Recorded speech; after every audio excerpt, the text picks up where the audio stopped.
राम राम दोस्तों, जय बाबा नीम करोली महाराज जी की। आशा है कि आपके ऊपर भी बाबा नीम करोली जी की, हनुमान जी की, शिव शंकर भोलेनाथ जी की, मेरे राम जी की, मेरी आदि पराशक्ति माँ पार्वती, मेरी माता सीता, मेरी माँ जगदम्बा, मेरे कान्हा जी, सभी की आपके ऊपर भी अपार कृपा हो, यही मैं प्रार्थना करता हूँ सभी देवी देवताओं से। दोस्तों, आज मैं आपको एक ऐसा लेख सुनाऊंगा जिसमें बताया गया है कि जो अकाल मृत्यु होती है वो कैसे होती है और आयुर्वेद हमें कैसी ताकत देता है।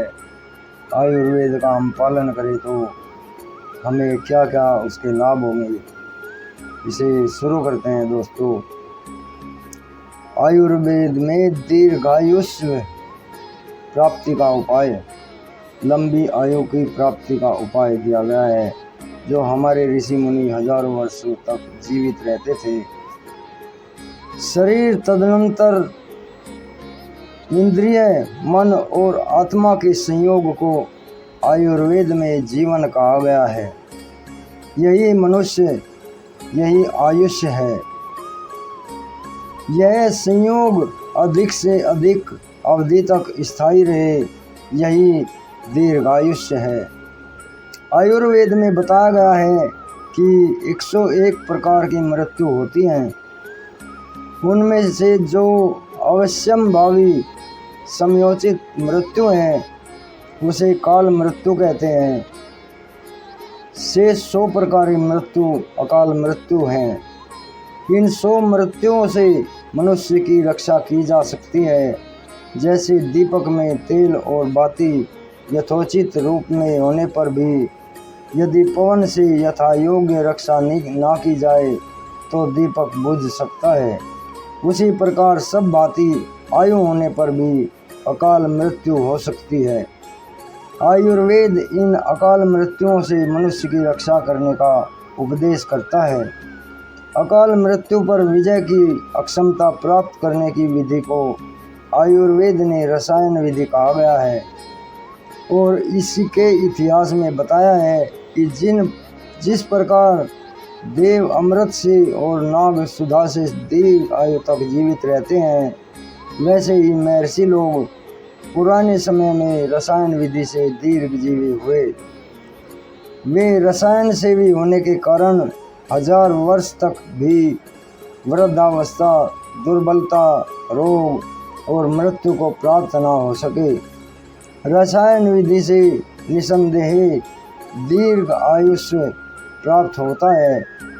किसी आयुर्वेद के उपदेष्टाओं ने बताया है कि जब तक शरीर और मन के दोष समुदाय से मनुष्य शुद्धि नहीं होता, तब तक वह कभी भी रसायन के गुणों को प्राप्त नहीं कर सकता।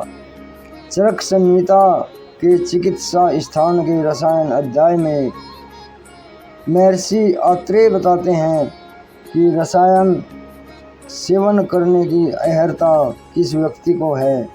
वे कहते हैं कि जो जन सत्यवादी, क्रोध रहित, मद मैथुन से रहित, अहिंसा परायण, अति श्रम न करने वाला, शांत स्वभाव, प्रियवादी, जप सोच चार परायण, धैर्य आदि से विभूषित है, नित्य दानशील, तपस्वी, देव, गो ब्राह्मण, आचार्य, गुरु और वृद्धजनों की सेवा में संलग्न, क्रूर कामों को ना करने वाला अर्थात मधुर स्वभाव वाला हो, दयाशील हो, उचित रीति से ठीक समय पर जागने और सोने वाला, अपने भोजन में दूध को प्रधान स्थान देने वाला और घी को भी प्रधान स्थान देने वाला, देश काल प्रमाण और युक्ति को जानने वाला, अहंकार रहित प्रशंसीय आचरण को धारण करने वाला, संकीर्ण विचार से शून्य, समस्त इंद्रियों को जीतकर ज्ञान में लगाने वाला, ज्ञान वृद्ध, समस्त इंद्रियों को आस्तिक और जितात्मा पुरुषों का सत्संग करने वाला तथा धर्मशास्त्र की आज्ञा का पालन करने वाला हो, वह रसायन सेवन के लिए सर्वथा उपयुक्त पुरुष है।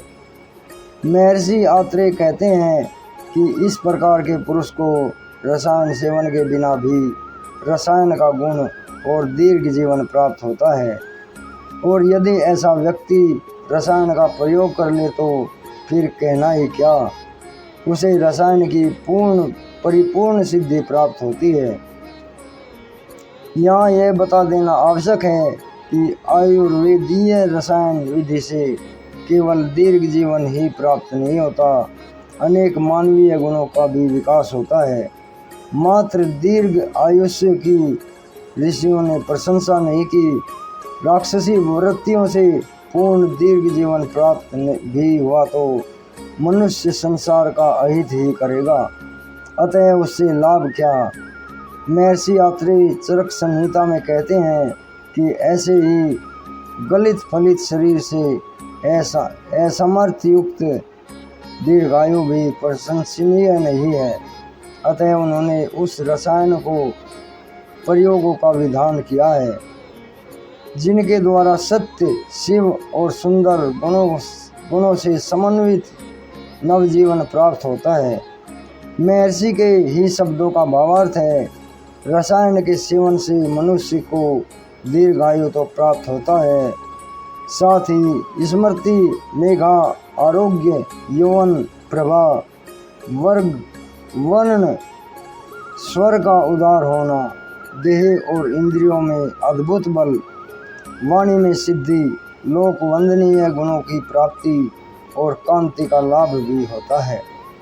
आयुर्वेद का मानना है कि ये सब मनुष्य के सहज गुण थे, धीरे धीरे मनुष्य में अपने ही अधर्म और अनाचार से इन्हें खो दिया। आयुर्वेद मनुष्य के उस आदि रूप का बड़े आनंद और उल्लास से स्मरण करता है। आदिकाल में मनुष्य कैसा महान था, उसका आयुर्वेदोक्त वर्णन इस प्रकार है। आदिकाल में मनुष्य देवताओं के समान बलवान होते थे, वे अत्यंत विमल और विपुल प्रभाव संपन्न थे। देवता तथा देव ऋषि उनसे प्रत्यक्ष मिलते थे। वे लोग विधि पूर्वक धार्मिक अनुष्ठान और यज्ञ आदि किया करते थे। उनकी देह पर्वत के तुल्य सारयुक्त, संगठित और स्थिर रहती थी। वर्ण और इंद्रियां सब प्रसन्न रहती थी तथा वे पवन के समान बल, वेग और पराक्रम युक्त होते थे। उनके शरीर के अंग सुंदर, गठन युक्त और उचित प्रमाण वाले, आकार में मनोहर और सुपुष्ट होते थे। वे सत्य, सदाचार, दया, लज्जा, दान, नियम, दम, तप, उपवास, ब्रह्मचर्य तथा अन्य व्रतों का पालन करते थे और भय, राग, द्वेष, मोह, लोभ, क्रोध, शोक, अहंकार, रोग, निद्रा, श्रम, कलम और आलस्य को पास भी नहीं फटकने देते थे। वे कभी दूसरों की वस्तुओं को नहीं छीनते थे। इन सब गुणों के कारण ही वे असीम आयु का उपभोग करते थे। इस युग में यह सब जानकर आज के व्यक्ति को आश्चर्य होना स्वाभाविक ही है। साथ ही अनायास ही इस युग में अनायास ही प्रश्न हो सकता है कि जब मानव पुत्र इस प्रकार किसी युग में मान रहा है तो आज वह इस दशा को कैसे पहुंच गया। इस प्रश्न का भी महर्षि आत्रेय ही उत्तर देते हैं। वे कहते हैं, उस आदि युग के व्यतीत होने पर कुछ मनुष्यों ने अधिक आहार आदि ग्रहण करना आरंभ कर दिया, जिससे संपन्नता आई। संपन्न होने पर शरीर में गौरव, भारीपन बढ़ा, गौरव से श्रम उत्पन्न होने लगा और श्रम से आलस्य, आलस्य से संचय प्रारंभ हुआ। इसी प्रकार संचय से परिग्रह और परिग्रह से लोभने का जन्म हुआ। लोभ से अभिद्रोह, अभिद्रोह से असत्य, असत्य से काम, काम से क्रोध, क्रोध से मान, मान से द्वेष, द्वेष से निष्ठुरता, निष्ठुरता से अभिमान, अभिघात, अभिघात से भय, ताप, शोक, उद्वेग इत्यादि उत्पन्न हुए। इन सब के कारण आहार विहार आदि में विकृति आई और रोगों ने जन्म लिया। इन्हीं अपने उपजे हुए मन और शरीर के रोगों ने मनुष्य की आयु का नाश कर डाला। अस्तु, यह तो संक्षेप में आयुर्वेद में वर्णित दीर्घायुष्य संबंधी जानकारी हुई, किंतु आज इस वर्तमान युग में हम किस प्रकार दीर्घजीवी हो सकते हैं, अब इस पर भी हम आयुर्वेद के विचार बताते हैं। आयुर्वेद के अनुसार शरीर रूपी महल 3 स्तंभों पर टिका हुआ है। वे 3 स्तंभ इस प्रकार हैं: आहार, शयन और ब्रह्मचर्य। त्रय उपास्तंभ्या इति आहारा स्वप्नो ब्रह्मचर्यमिति। आहार के अंतर्गत वे सब बातें आ जाती हैं जिन्हें शरीर अपने पोषणार्थ ग्रहण करता है, यथा भोजन, जल, प्राणवायु आदि। आहार का युक्ति युक्त सेवन प्रथम जीवन आधार है। इसके उपरांत शयन का निर्देश है। शयन के अंतर्गत निद्रा प्रदायक श्रम आदि का महत्व, चिंता त्याग कर तथा पूर्णतः शरीर एवं मानस शांति प्रदायक विश्राम का अंतर्भाव होता है। इस शयन को दूसरा जीवन आधार माना गया है। तदुपरांत ब्रह्मचर्य का महत्व है। ब्रह्मचर्य के अंतर्गत सदाचार, प्राणायाम, यम, नियम आदि के पालन के निर्देश हैं, जिनसे आहार, शयन आदि के द्वारा संचित शक्ति का दुरुपयोग न हो। बस इन 3 स्तंभों को यदि मनुष्य सुदृढ़ और सुव्यवस्थित रखे तो इस काया को जीवित महल में अवर्णनीय स्थापित आ जाता है। दीर्घायुष्य प्रदान करने वाले उपयुक्त जिस रसायन विधि का कथन किया गया है, उतनी ही समस्त आचार दी व्यवस्था आज के मानव को बहुत दुस्साध्य अनुभव होगी। अतः आचार्य